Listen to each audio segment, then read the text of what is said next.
है कि एक लड़का एक लड़की को अपनी पीठ पर उठाकर कहीं जा रहा होता है और वो कहता है कि तुम मर नहीं सकती, मैं तुम्हें बचा लूंगा, यह तुम्हारे बड़े भाई का वादा है। तभी सीन शिफ्ट होता है जहां हम देखते हैं कि तानजीरो चारकोल बेचने के लिए शहर की ओर जाने वाला होता है। तभी उसकी माँ कहती है कि तुम्हें इतनी बर्फ में जाने की जरूरत नहीं है। पर फिर भी तानजीरो कहता है कि न्यू ईयर आने वाला है और मैं चाहता हूँ कि इस न्यू ईयर पर हम पेट भर के खाना खाएं, इसलिए मुझे जाना होगा। पर तभी उसके भाई और बहन उसके साथ जाने की जिद करने लगते हैं, पर बाद में माँ और तानजीरो के समझाने पर वह मान जाते हैं। फिर तानजीरो वहाँ से निकल पड़ता है, बट रास्ते में उसे उसकी बहन नेजुको मिलती है और कहती है कि वो उसके छोटे भाई को सुला रही थी, नहीं तो वो बहुत रोता। अब तानजीरो शहर की ओर चला जाता है। अब शहर पहुंचकर तानजीरो चारकोल बेचने लगता है, पर तभी हम देखते हैं कि एक लड़का एक औरत से बचते हुए तानजीरो के पास आता है और कहता है, प्लीज तानजीरो, इसे सूंघ कर बताना कि इसे किसने तोड़ा है। और तब तानजीरो उसे सूंघ कर बताता है कि इससे बिल्ली की गंध आ रही है। तभी वो लड़का उस लेडी को कहता है कि मैंने तो पहले ही कहा था, मैंने प्लेट नहीं तोड़ी। अब हम देखते हैं रात हो जाती है और तानजीरो घर की ओर निकल पड़ता है, पर तभी एक बूढ़ा आदमी तानजीरो को कहता है, इस टाइम तुम्हारा घर जाना सही नहीं है, तुम्हें घर के अंदर आ जाना चाहिए, इससे पहले राक्षस आ जाएं। तब तानजीरो घर के अंदर आ जाता है और खाना खाने लगता है और खाते हुए वह उस बूढ़े आदमी से पूछता है कि राक्षस क्या होता है। तब वो बूढ़ा आदमी बताता है कि राक्षस रात को आकर इंसानों को खाते हैं, इसलिए तुम्हारा रात को घूमना ठीक नहीं, तुम सो जाओ और सुबह अपने घर निकल जाना। अब सुबह तानजीरो घर के लिए चल पड़ता है, पर जैसे ही वो अपने घर के पास पहुंचता है तो उसे खून की स्मेल आने लगती है और वो भागते भागते अपने घर के पास पहुंचता है। पर जैसे ही वो वहां पहुंचता है तो वो देखता है कि उसके घर के सभी लोग मारे गए हैं। यह देखकर वो बहुत ज्यादा हैरान हो जाता है और सोचने लगता है कि ये किसने किया। इसी बीच वो देखता है कि उसकी बहन नेजुको अभी जिंदा है और वह उसे अपनी पीठ पर उठाकर हॉस्पिटल की ओर भागने लगता है। भागते भागते तानजीरो काफी थक जाता है और ठंड की वजह से उसका सांस लेना भी मुश्किल हो जाता है। पर तभी अचानक हम देखते हैं कि नेजुको राक्षस में बदलना शुरू हो जाती है और वो दोनों पहाड़ी से नीचे गिर जाते हैं, पर बर्फ की वजह से वो दोनों बच जाते हैं। पर तभी तानजीरो देखता है कि नेजुको अपने पैरों पर खड़ी होती है। तब तानजीरो कहता है, तुम्हें खड़े होने की जरूरत नहीं है, मैं तुम्हें उठाकर डॉक्टर के पास ले जाऊंगा। और तभी राक्षस बनी नेजुको तानजीरो पर हमला कर देती है और तानजीरो अपने आप को बचाने के लिए अपनी कुल्हाड़ी की लकड़ी को उसके मुंह में फंसा देता है। पर नेजुको तानजीरो पर भारी पड़ने लगती है और तानजीरो इमोशनल होकर कहने लगता है, मुझे माफ करना, जब तुम मर रहे थे मैं सो रहा था, मैं किसी को भी बचा नहीं सका, पर मैं कम से कम तुम्हें जरूर बचाऊंगा,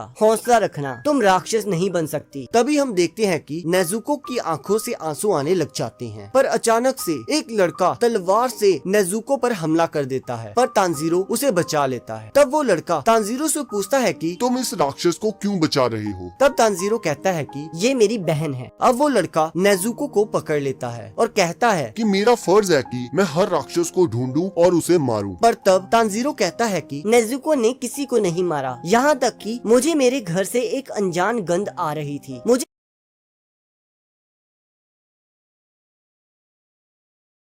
लगता है कि उसी ने मेरी फैमिली को मारा है, मुझे नहीं पता नेजुको राक्षस कैसे बनी। तो वो लड़का बताता है कि इसके जख्म राक्षसों के खून के संपर्क में आए होंगे, इसी वजह से ये राक्षस बन गई है और इसी तरह ये राक्षस अपनी जनसंख्या बढ़ाते हैं। मेरी बहन ने किसी को नहीं मारा, प्लीज उसे छोड़ दो। तब वो लड़का कहता है कि तुम क्या मजाक कर रहे हो? अगर मैंने इसे छोड़ा तो ये तुम पर हमला कर देगी। पर तब तानजीरो कहता है कि ये मेरी बहन है, इसे पता है कि मैं इसका बड़ा भाई हूँ, ये मेरे पर हमला नहीं करेगी, मैं इसे ठीक करने का रास्ता ढूंढ लूंगा। तब वो लड़का कहता है कि एक बार कोई इंसान राक्षस बन जाए तो वह वापस इंसान नहीं बन सकता। पर तानजीरो कहता है कि प्लीज इसे छोड़ दो, मैं कोई ना कोई रास्ता जरूर ढूंढ लूंगा। और उसके आगे गिड़गिड़ाने लगता है। तब वो लड़का कहता है कि तुम इसे ठीक नहीं कर सकते, अगर मैंने इसे छोड़ा तो तुम भी राक्षस बन जाओगे, क्या तुम यही चाहते हो? और वैसे भी तुम बहुत कमजोर हो। हाँ, शायद राक्षसों के पास तुम्हारी बहन को ठीक करने का कोई रास्ता हो, पर वो ऐसा कभी नहीं करेंगे क्योंकि ताकतवर हमेशा कमजोर को दबाता है। तब वो लड़का नेजुको पर हमला कर देता है, जिसे देखकर तानजीरो उस लड़के पर हमला कर देता है, पर वो लड़का तानजीरो के सिर पर मारकर उसे बेहोश कर देता है। और तभी वह देखता है कि तानजीरो के पास उसकी कुल्हाड़ी नहीं है और तभी तानजीरो की कुल्हाड़ी उसके पास से गुजरकर पेड़ पर लगती है। तब वो लड़का तानजीरो की चालाकी को देखकर काफी इम्प्रेस हो जाता है कि कैसे उसने उसे चकमा देकर उलझाए रखा, पर उसका असली प्लान तो कुछ और था। पर तभी नेजुको उस लड़के पर हमला कर देती है और तानजीरो की तरफ जाने लगती है। पहले तो उस लड़के को लगता है कि नेजुको तानजीरो पर हमला करने वाली है, पर अचानक वो देखता है कि नेजुको तानजीरो को बचाने लगती है। अब एक तरफ नेजुको उस लड़के पर हमला करने वाली होती है और दूसरी तरफ वो लड़का सोचता है कि ऐसा कैसे हो सकता है, ये बहुत ज्यादा घायल है, इस टाइम इसे भूख भी बहुत लग रही होगी, पर फिर भी ये अपने भाई को खाने की जगह उसे बचा रही है। तब वो लड़का सोचता है कि शायद ये बाकियों से अलग है। तो वो नाजुको को बेहोश कर देता है और जब तानजीरो उठता है तो वो देखता है कि नेजुको उसके पास लेटी होती है और वो लड़का कहता है कि तुम उठ गए, जाओ जल्द से जल्द माउंट सागिरी चले जाओ, वहाँ तुम्हें एक बूढ़ा आदमी मिलेगा जिसका नाम साकोंजी उरोकोडाकी होगा। जब वो तुम्हें मिल जाए तो उसे कहना कि तुम्हें गियू टोमियोका ने भेजा है और कहता है कि अभी आसमान में बादल हैं, अभी तुम्हारी बहन बची रहेगी, पर ध्यान रखना इसे कभी भी सूरज की रोशनी में मत जाने देना। और यह कहकर वो चले जाता है और फिर सीन शिफ्ट होता है और हम